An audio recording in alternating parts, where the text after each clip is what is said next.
She stepped forward, her first-class boarding pass clutched in her hand, ready for a flight that would take her to a pivotal meeting. But the gate agent, with a dismissive glance, blocked her path, his smirk laced with an undeniable prejudice. He questioned her right to be there, implying her ticket was a mere charity handout. What he didn't know was that his casual disrespect was about to trigger an unimaginable chain of events, leading to a private phone call from the airline's chairman himself, a call that would redefine power and respect in the most public way possible. You won't believe the electrifying twist that unfolded right there at the gate, transforming an act of discrimination into an unforgettable moment of triumph.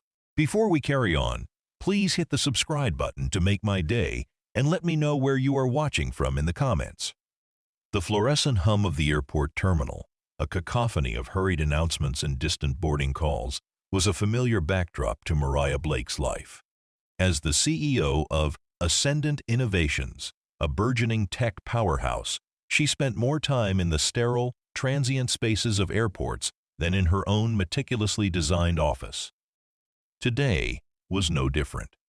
She moved with a quiet confidence, her tailored charcoal suit a testament to her impeccable taste and her position, her small designer carry-on bag a practical luxury. Her dark, natural hair was pulled back into a sleek, professional bun, emphasizing the sharp lines of her intelligent face. Her eyes, often thoughtful, held a keen glint, accustomed to analyzing complex data and making high-stakes decisions. She approached Gate 23, the boarding announcement for Flight 712 to London Heathrow echoing around her. This was a crucial trip, a transatlantic journey for a series of high-level meetings that would finalize a multi-million-dollar acquisition, propelling Ascendant Innovations into a new global sphere. For such an important engagement, first-class travel wasn't a luxury, it was a necessity, providing the space and quiet she needed to review last-minute documents and mentally prepare. The boarding line for first class was short, a mere handful of impeccably dressed individuals. Mariah took her place, her platinum-level frequent flyer card already in her hand, along with her boarding pass. She waited patiently, observing the efficiency, or lack thereof, of the gate agent.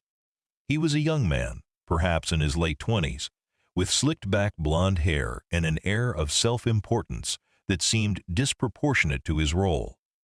He processed the boarding passes with a practiced flick of his wrist, his smile when he offered one, a fleeting, almost perfunctory gesture. When it was Mariah's turn, she stepped forward, her first-class boarding pass extended. The agent, whose name tag read Mark, took her pass. His eyes, a pale blue, initially skimmed over the first-class designation, then darted to her face, a brief, almost imperceptible flicker of something akin to surprise, or perhaps disdain, crossing them. He paused, his fingers lingering on the card, and then, slowly, deliberately, his lips curled into a faint, unpleasant smirk. "First class, eh?" Mark said, his voice laced with an insinuation that hung heavy in the air. He didn't look up at her directly, his gaze fixed on the screen, but the implication was clear. It was a loaded question, a challenge veiled as a simple inquiry. Mariah's internal radar immediately registered the subtle shift in his tone, the unspoken prejudice simmering beneath the surface of his feigned politeness. She had faced it countless times in her career, in boardrooms dominated by men, in networking events where she was often the only woman of color. It was a familiar sting, a weary recognition of the invisible barriers that still existed, even at the pinnacle of her success. Yet, she maintained her composure, her expression unreadable. She had learned long ago that reacting emotionally only fueled such encounters. "Yes," Mariah replied, her voice calm, devoid of any emotional inflection. "Flight 712 to London. My seat is 2A. Mark ran her pass through the scanner. The machine beeped, confirming the validity. He looked at the screen, then back at her, his smirk widening. "Well, Ms. Blake," he said, drawing out her name with a condescending lilt. "It seems your ticket is indeed valid. A rather generous gift, I assume." The insinuation hung in the air like stale smoke. A gift. The unspoken words were clear. You couldn't possibly afford this yourself. Someone must have given it to you. You don't belong here. It was a casual dismissal, an attempt to diminish her, to put her in a preconceived box. The audacity of his presumption was breathtaking. Mariah felt a familiar heat rise within her, a quiet indignation that threatened to crack her composure. Her mind, usually occupied with intricate financial models and global market strategies, suddenly zeroed in on the microaggression unfolding before her. This wasn't just about a seat on a plane. It was about respect, about recognition, about the silent battles she, and so many others, fought every single day. She had worked tirelessly, sacrificed relentlessly to reach this pinnacle, only to be met with such casual dismissal. "Mr. Mark," Mariah said, her voice still calm, but with an underlying steel that cut through the noise of the terminal. Her eyes, usually warm, now held a cool, unwavering gaze. "My ticket was purchased, by me, with funds I earned. Perhaps you should focus on your duties rather than making assumptions about your passengers." Mark, taken aback by her composure and the subtle rebuke, flushed slightly. His smirk faltered, replaced by a flicker of annoyance. "Just doing my job, ma'am," he retorted, his voice now sharper. "People often get upgraded or receive tickets as compensation. Just confirming." He handed her the boarding pass, his fingers brushing hers with an almost imperceptible disdain. As Mariah reached for the pass, a detail on the screen beside Mark caught her eye. Her frequent flyer status, usually displayed prominently, was minimized, almost hidden. And her personal information, usually only accessible to high-level airline personnel, seemed to be openly displayed alongside a note. A single word, VIP, followed by a string of numbers. It was the internal designation for the airline's most valued, most private clients, a status so exclusive it wasn't even publicly advertised. This was not a gift ticket. This was a ticket signifying a profound, almost unprecedented level of connection to the airline itself. Just as she took her boarding pass, her private cell phone, usually reserved for her inner circle and urgent business, vibrated in her pocket. The caller ID flashed a name that instantly froze Mark's smug expression on his face, a name that made her heart pound with a different kind of anticipation. It was Frederick Sterling, the reclusive, immensely powerful chairman and principal owner of Iridian Global, the parent company of this very airline. He was a man known for his sharp mind, his quiet philanthropy, and his almost legendary aversion to public appearances. Their relationship was private, built on mutual respect and shared business ventures, a connection known to very few outside their inner circles. Mariah's calm facade didn't waver, but a subtle shift occurred in her posture, a quiet tightening of her resolve. She met Mark's gaze, a faint, almost imperceptible smile playing on her lips. "Excuse me for a moment, Mr. Mark," she said, her voice now tinged with a quiet authority that brooked no argument. "It seems I have a rather important call." She stepped to the side, away from the immediate boarding queue, but still within clear view of Mark and the few remaining first-class passengers. She answered the call, her voice low, professional. "Frederick, good morning. Perfect timing, actually." Mark watched her, his expression a mixture of confusion and a nascent unease. He couldn't hear her conversation, but the mere mention of the chairman's first name, uttered with such casual familiarity, sent a jolt of apprehension through him. He saw the VIP status on her screen, the string of numbers now taking on a new, unsettling significance. The air around Mariah seemed to thicken with an unspoken power, a quiet authority that made his earlier dismissal seem laughably naive. As Mariah continued her brief, Hushed conversation, her back partially turned to the gate desk. Mark's own phone, resting on the counter, suddenly vibrated. It was a private line, reserved only for senior management. He glanced at the caller ID, and his eyes widened in sheer, unadulterated terror. The name flashing on his screen was F. Sterling, Chairman. Mark's blood ran cold. The phone rang again, a relentless, demanding buzz. He fumbled for it, his hands suddenly clumsy, his earlier smugness dissolving into a cold sweat. He answered, his voice a barely audible squeak. "Mr. Sterling, sir. Good morning.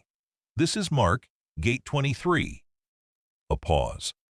Then, a booming, unmistakable voice, thick with irritation and unwavering authority, filled the air, so loud that even Mariah, several feet away, caught snippets.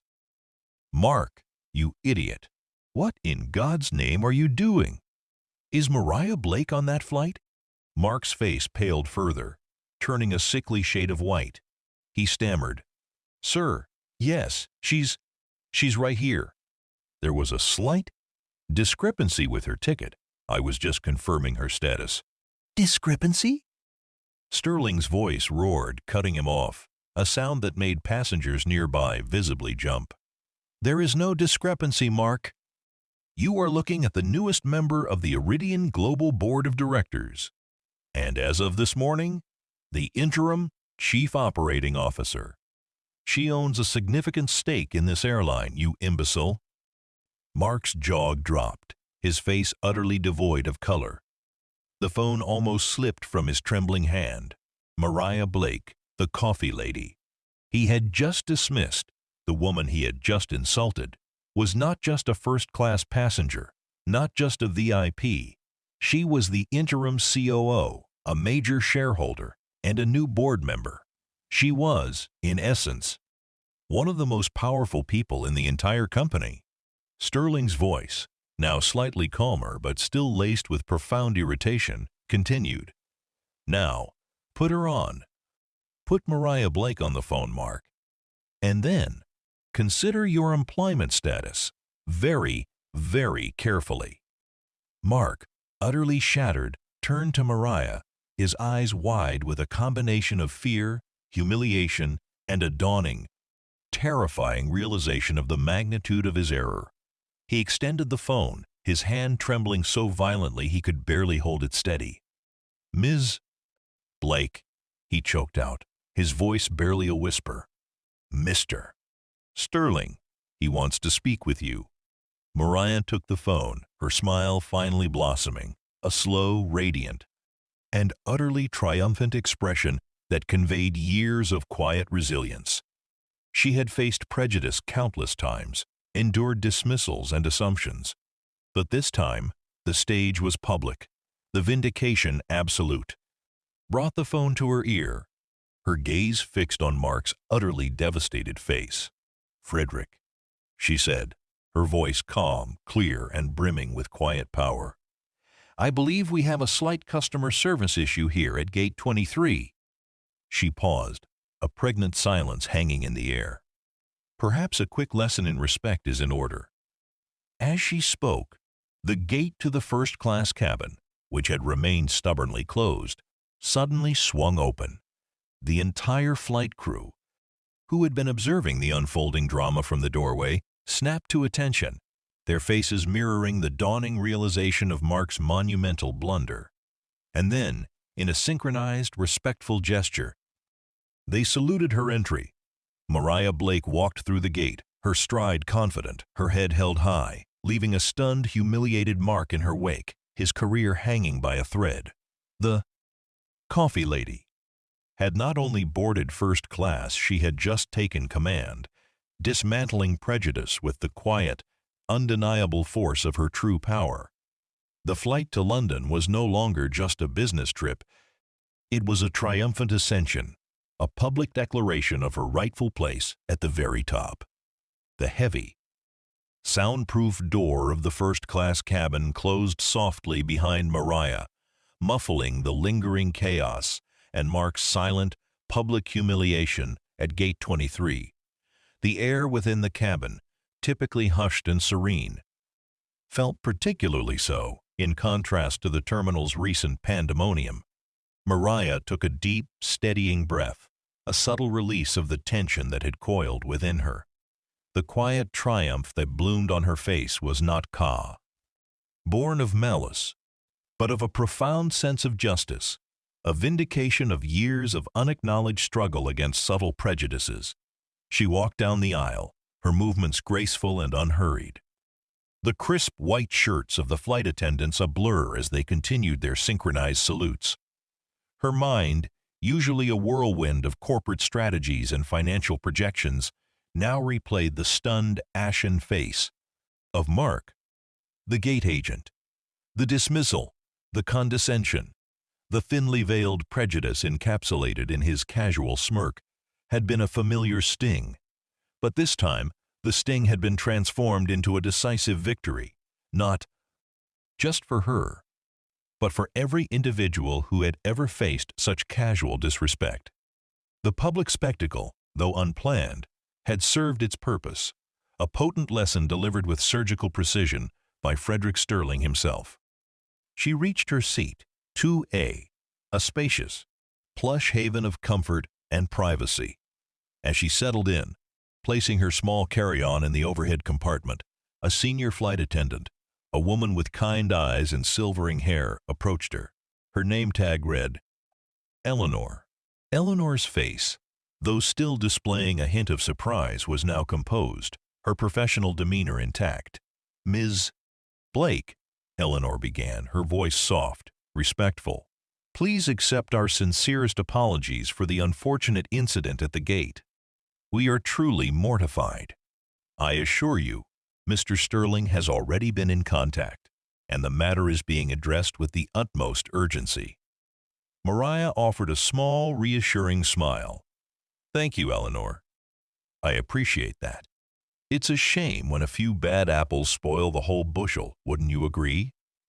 Her tone was calm, forgiving, but with an underlying firmness that left no doubt about the seriousness of the transgression. "Indeed, Ms. Blake," Eleanor replied, her eyes acknowledging the deeper meaning of Mariah's words. "Is there anything at all I can get for you? A drink? Perhaps something to settle in?" "A glass of sparkling water with lime, please, Eleanor," Mariah requested, her voice gentle. "And if you wouldn't mind, could you bring me a fresh set of the in-flight entertainment headphones?" Mine seemed to have gone missing. It was a subtle request, a gentle way of asking for a moment of quiet to process the preceding events. As Eleanor moved to fulfill her request, Mariah leaned back in her seat, gazing out the window at the bustling airport below. The moment at the gate had been intensely personal, a raw exposure of the insidious nature of prejudice. Yet, it was also a profound validation, a testament to the power of her achievements, and to the unwavering support of those who recognized her true worth. Frederick Sterling's immediate intervention, his unreserved fury on her behalf, spoke volumes about their relationship, a bond forged not just in business, but in a shared understanding of integrity and justice. She closed her eyes, allowing herself a brief moment of introspection. The journey to this first-class seat, to this position of power, had been long and arduous. She remembered her early days, fresh out of business school, an ambitious young woman with an innovative mind, knocking on doors that were often slammed shut in her face. The skepticism, the dismissiveness, the casual assumption of her inadequacy, not because of her ideas, but because of her skin, her gender. She had learned to navigate those choppy waters, to let her work speak for itself, to break down barriers with sheer brilliance and unyielding perseverance. Her first major tech venture, a complex data analytics platform, had been met with initial resistance, deemed too ambitious by male-dominated venture capital firms. She had self-funded, worked 18-hour days, and eventually, through sheer force of will, proved them all wrong. The success of that venture had been the foundation of Ascendant Innovations, a company she had built from the ground up, fostering a culture of meritocracy, diversity, and innovation. She remembered the Tao. Late nights, fueled by cheap instant coffee, hunched over lines of code, driven by an almost obsessive desire to prove her worth, not to others, but to herself. Her phone vibrated again. It was a text message from Frederick Crass. Sterling. Mariah, my deepest apologies for that Neanderthal at the gate. He's been terminated. Effective. Immediately. I've personally informed the CEO of the airline of your new role and your boarding experience. Rest assured, proper protocols are being put in place. Call me when you land. We have much to discuss about Iridian Global's future. And yours. A small, genuine smile touched Mariah's lips. Frederick was a man of action, a true ally. His unwavering support was a cornerstone of her success, a rare and valuable commodity in the often cutthroat world of high finance and tech. She knew he wouldn't just fire Mark. He would use this incident as a catalyst for systemic change within Iridian Global, ensuring that such a blatant display of prejudice would never happen again. Eleanor returned with the sparkling water and headphones, her movements quiet and efficient. Is there anything else, Ms. Blake? No, thank you, Eleanor. This is perfect, Mariah replied, accepting the glass. She took a sip, the cool, effervescent water a welcome sensation. As the plane began its slow taxi towards the runway, Mariah's gaze drifted back out the window. The tarmac, bustling with ground crew and support vehicles, seemed a world away from the tranquil interior of the first-class cabin. Yet, the memory of Mark's face, etched with fear and regret, remained vivid. She felt no malice, only a sense of profound irony. His casual dismissal, meant to belittle her, had instead served as the unlikely catalyst for her public ascent, a dramatic unveiling of her true power. The engines whirred to life, a powerful, resonant hum that vibrated through the cabin. The plane began to accelerate, picking up speed, gathering momentum. Mariah closed her eyes, picturing the upcoming meetings in London, the intricate negotiations, the strategic decisions that lay ahead. But now, she carried a renewed sense of purpose, a quiet strength born from the events of the morning. She wasn't just Mariah Blake, CEO of Ascendant Innovations.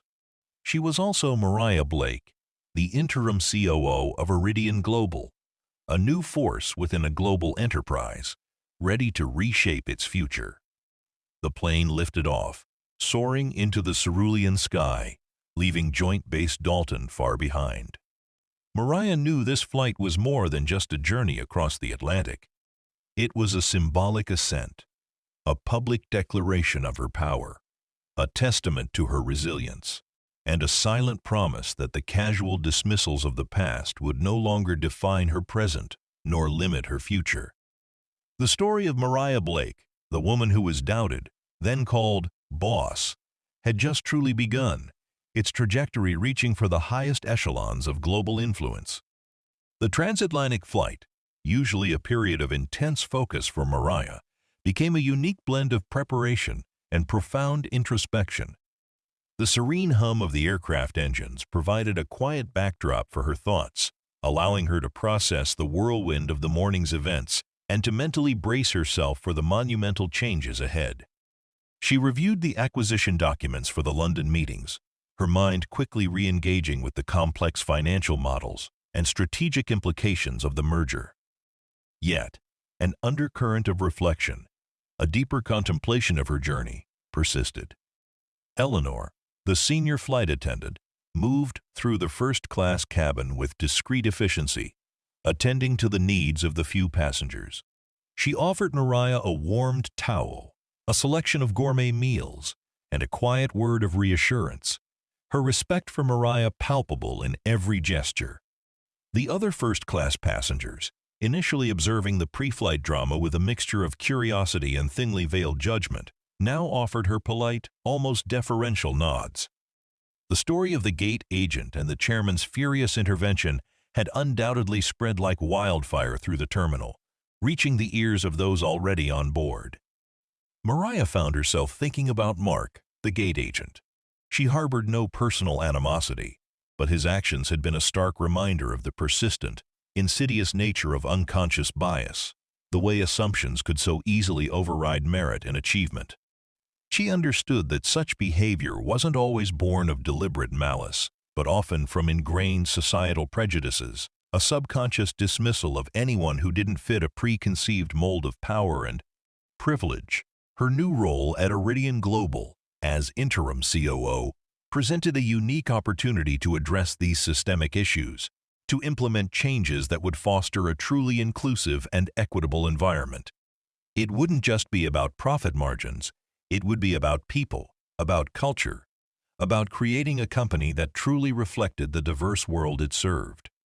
She opened her laptop, not to review corporate reports, but to draft an initial memo outlining her vision for Iridian Global's human resources and diversity initiatives.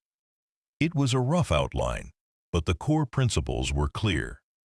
Mandatory unconscious bias training for all customer-facing staff, a rigorous review of promotion pathways to ensure equitable opportunities, and a mentorship program specifically designed to elevate underrepresented talent. This was not a punitive measure, it was a strategic imperative. A diverse workforce, one that felt valued and respected, was a more innovative, more resilient, and ultimately more successful workforce. The hours passed quickly. Mariah managed to snatch a few hours of sleep, a precious commodity in her demanding life, and woke feeling refreshed, ready to face the challenges of London. As the plane began its descent, the sprawling urban landscape of London came into view, a glittering tapestry of lights stretching to the horizon. She felt a familiar thrill, the excitement of new challenges, the anticipation of breaking new ground. Upon landing at Heathrow, the usual disembarkation process was subtly, yet significantly, different. As the plane taxied to a stop, a ground crew vehicle, typically reserved for dignitaries and heads of state, pulled up directly alongside the first-class cabin. The door opened, and a stern-faced security detail, accompanied by a woman in a sharp Iridian Global executive uniform, stood waiting. Eleanor, sensing the unusual arrangements, approached Mariah.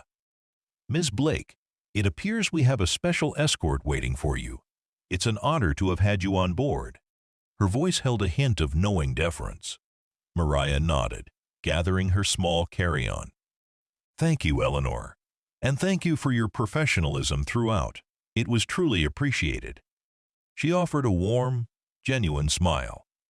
As Mariah stepped off the plane, the cool London air greeting her, the executive, a woman with piercing blue eyes and an air of quiet authority, stepped forward. "Ms. Blake," she said, extending her hand. "I'm Sarah Jenkins, Chief of Staff for Iridian Global's European operations. Mr. Sterling asked me to personally ensure your seamless transition. He has arranged for immediate transportation and a secure location for your initial discussions." Her tone conveyed respect, but also a quiet acknowledgement of the urgency and sensitivity of Mariah's new role. "Thank you, Sarah," Mariah replied, her handshake firm and confident. "That's very thoughtful of Frederick. I appreciate the swift arrangements." They were whisked away in a sleek, armored car, its tinted windows obscuring them from the curious glances of airport personnel. As the car sped through the sprawling London streets, Sarah Jenkins provided a concise briefing on the immediate challenges facing Iridian Global. "Mr. Sterling has already announced your appointment as interim COO internally, Ms. Blake. The response has been mixed, as you might expect, some skepticism, particularly from older executives who are resistant to change, but also a great deal of enthusiasm from those who recognize the need for fresh perspectives and a more agile leadership." Mariah listened intently, absorbing every detail, her mind already analyzing the internal power dynamics, the potential obstacles, and the strategic opportunities. "I anticipate resistance, Sarah. Change is rarely easy, particularly in established corporate structures. But I believe in leading with integrity, with data, and with a clear vision. My focus will be on operational efficiency, technological innovation, and fostering a truly inclusive culture. Mr. Sterling is particularly keen on the inclusive culture aspect, Sarah noted, a hint of admiration in her voice. He views the incident at the gate as a symptom of a deeper systemic issue within the company. He's given you a direct mandate to address it without bureaucratic interference. Mariah felt a surge of resolve. This was more than just a job. It was an opportunity to effect meaningful change, to leave a lasting legacy beyond mere profits. Her past struggles, her quiet battles against prejudice, had prepared her for this moment, equipping her with the empathy and resilience needed to tackle such deeply ingrained issues. Their first stop was not a hotel, but a discreet, high-security office building in central London, a satellite office of Iridian Global's international operations. The building exuded an understated power, its polished chrome and hushed interiors a far cry from the bustling airport terminal. They were led to a spacious, modern conference room, equipped with state-of-the-art video conferencing facilities. Frederick Sterling, his face etched with a mix of relief and steely determination, appeared on the large screen, his presence commanding even across continents. "Mariah," he said, his voice resonating with authority. "It's good to see you, even if virtually. I trust your journey was eventful, but ultimately satisfactory." A wry smile touched his lips, a shared acknowledgement of the gate incident. "Eventful is one way to put it, Frederick," Mariah replied, a faint smile playing on her own lips. "But rest assured, the message was received, loud and clear. And I believe it's a necessary catalyst for the changes we need to implement." "Precisely," Sterling affirmed. "Now, to business. The acquisition. Our partners are waiting. And after that, Mariah, we dive deep into Iridian Global. I've given you full authority to overhaul our operational structure, starting with customer service and human resources. I want a company where every single employee, regardless of their background, feels valued and empowered. And I want a company that reflects the diverse world we serve. Can you deliver that?" His eyes, though projected on a screen, held an unwavering trust. Mariah met his gaze, her posture straight, her voice clear and resolute. "Absolutely, Frederick. I wouldn't have accepted the role otherwise.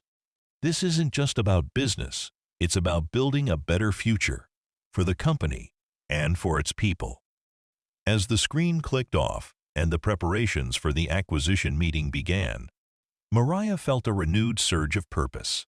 The girl who had once been doubted, dismissed, and told she didn't belong was now stepping into a role where she could dismantle those very prejudices, one strategic decision, one cultural shift at a time. The first-class boarding incident had not been an obstacle.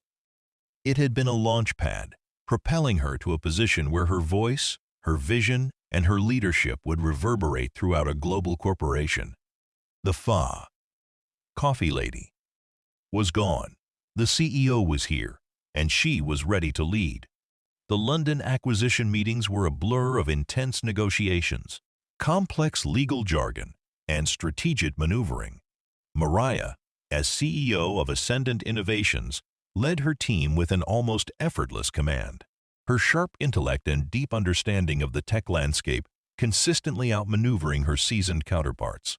The initial skepticism from some of the long-standing, predominantly male executives of the acquiring company slowly eroded, replaced by a grudging respect, then genuine admiration, for her incisive questions and innovative solutions. She closed the deal with a finesse that left even the most hardened corporate lawyers impressed, securing terms that were highly favorable to Ascendant's shareholders and strategic vision. With the acquisition successfully concluded, Mariah's focus immediately shifted to her new Additional role as Interim Chief Operating Officer of Iridian Global. Frederick Sterling, true to his word, had cleared her path, granting her unparalleled autonomy to implement systemic changes within the massive airline conglomerate. Her first week was a whirlwind of meetings, site visits, and data deep dives. She immersed herself in data. Every facet of Iridian's operations, from fleet management and logistics to customer relations and human resources. She started with the customer service department, identifying the incident at Gate 23 as a critical symptom of a deeper Dacian cultural malaise.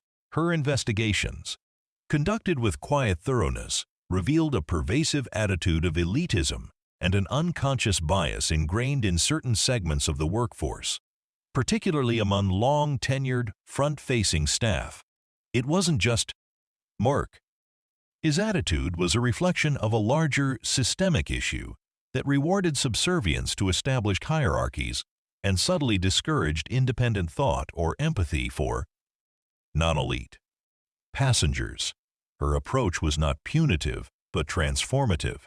She initiated mandatory, rigorous, unconscious bias training programs, not as a tick-box exercise, but as immersive workshops facilitated by leading experts in diversity and inclusion. These workshops were designed to challenge ingrained assumptions, to foster empathy, and to promote a culture of genuine bashanda, respect for every passenger, regardless of their perceived status. She personally attended the initial sessions, setting a clear example from the top. Our passengers are our lifeblood, Mariah articulated in her first company-wide address, her voice calm but firm, broadcast virtually to all Iridian Global employees. Every single person who steps onto our planes, from economy to first class, deserves to be treated with dignity, respect, and professionalism. We are not just selling tickets, we are selling an experience. And that experience begins and ends with how we treat each other and how we treat our customers. Bias, conscious or unconscious, has no place in our skies or in our company. She then turned her attention to the Human Resources Department, working closely with the existing HR leadership to overhaul recruitment practices, performance review systems, and promotion pathways. She mandated blind resume reviews for initial screening, implemented diverse interview panels, and established clear, objective metrics for performance evaluations, aiming to dismantle the subtle subjective biases that had historically hindered the career progression of underrepresented talent. She also initiated a robust mentorship program, pairing junior employees with, quote, senior leaders, specifically encouraging cross-departmental and cross-cultural mentorships. Her efforts met with predictable resistance from some quarters. Whispers of political correctness gone mad and reverse discrimination circulated among certain long-standing employees, particularly those who felt their entrenched positions or traditional ways of working were being threatened. A few senior executives, accustomed to a more old-fashioned, hierarchical structure, openly questioned her radical reforms, attempting to slow down the pace of change through bureaucratic inertia. One particularly vocal critic was a senior vice president of operations, Robert Maxwell, a man with a booming voice and an air of old-school authority. During a heated executive meeting, Maxwell directly challenged Mariah.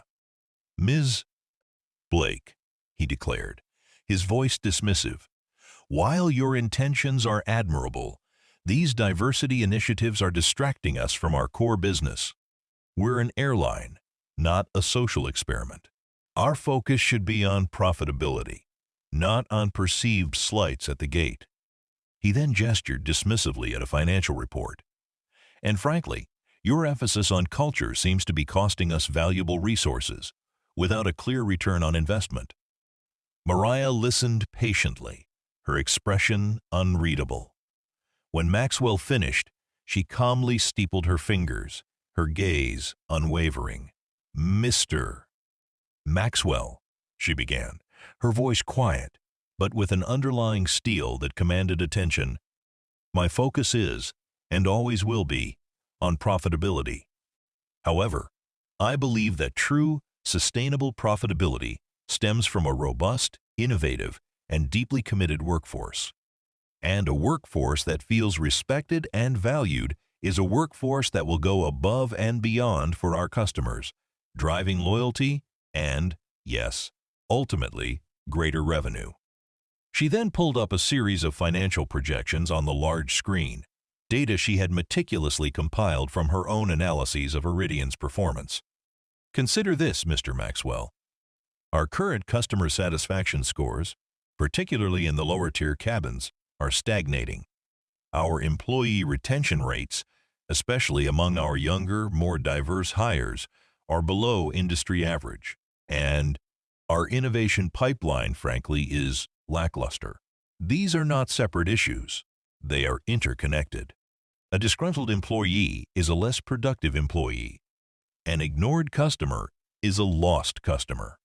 She paused, allowing her words to sink in.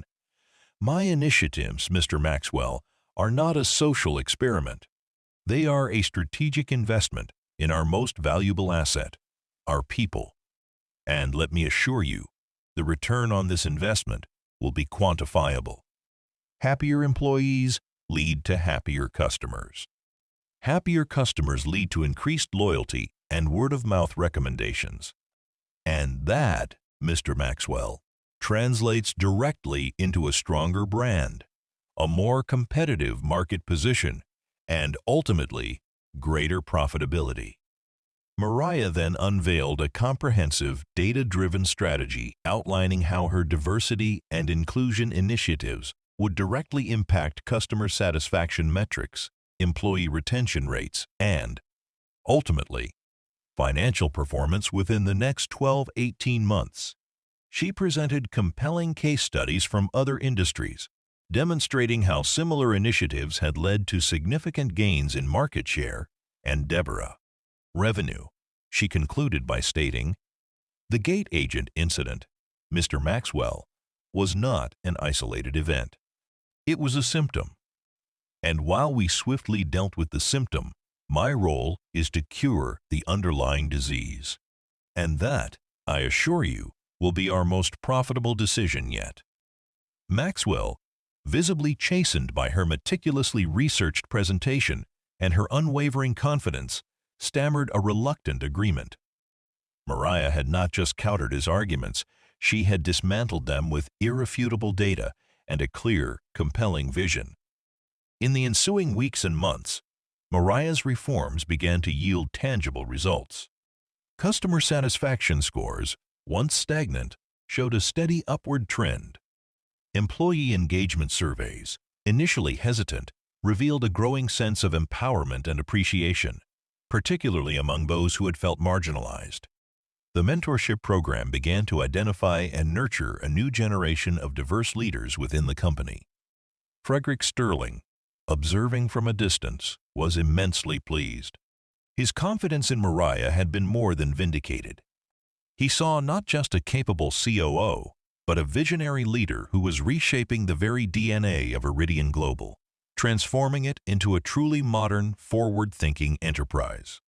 One morning, as Mariah sat in her sleek, spacious office at Iridian Global's London headquarters, reviewing a detailed report on employee diversity metrics, her private line rang. It was Frederick Sterling. "Mariah," Sterling's voice boomed, a note of profound satisfaction in his tone. "I've been watching your progress. The numbers speak for themselves. The cultural shift you've engineered is remarkable. You've not only fixed the symptoms, but you're fundamentally transforming the company. And I'm immensely proud of what you're building." "Thank you, Frederick," Mariah replied, a genuine warmth in her voice. "It's a team effort. We still have much to do, but the momentum is undeniable." "Indeed," Sterling said. "Which brings me to my next point. The interim in your title, Mariah. It's no longer necessary. The board of directors met this morning, unanimously. We want you to accept the role of Chief Executive Officer of, Iridian Global." Mariah's breath caught in her throat. CEO. the ultimate pinnacle, not just of ascended innovations, but of an entire global airline conglomerate, one of the largest in the world. The girl who had once been denied boarding, dismissed and overlooked, was now being offered the helm of the very company that had once slighted her. The irony was profound, the triumph complete. "Frederick," she said, her voice filled with emotion, I am honored, truly." "It's not just an honor, Mariah," Sterling countered, his voice firm. "It's earned. You've proven yourself time and again. You have the vision, the intellect, and the integrity to lead this company into a new era. And frankly, the world needs leaders like you. Leaders who understand that true power lies not just in profit, but in principle." End quote. Mariah closed her eyes for a moment, picturing the subtle smirk of the gate agent, Mark, the dismissive wave of the hand. And now, she was being offered the highest position in the very company he represented. The journey from the coffee cart to the CEO's office had been long, challenging, and ultimately profoundly transformative. "I accept, Frederick," Mariah stated, her voice strong, resolute. "And I promise you, Iridian Global will not just fly higher, it will fly differently. It will fly with purpose, with integrity, and with a vision for a truly inclusive future." As she hung up the phone, Mariah walked to her office window, gazing out at the London skyline, a testament to human ambition and ingenuity. The sun, breaking through the clouds, cast a golden glow over the city. She thought of the young Mariah, full of dreams but constantly facing invisible barriers. Now, she stood at the pinnacle, not just as a successful CEO, but as a symbol of what was possible when talent, perseverance, and unwavering integrity converged. The black CEO who was denied first-class boarding had just become the CEO of the entire airline. Her ascent, a powerful beacon of change, proving that the most profound revolutions often begin with the quietest acts of defiance. Her story had just reached a new, soaring altitude, ready to inspire countless others to reach for their own impossible heights.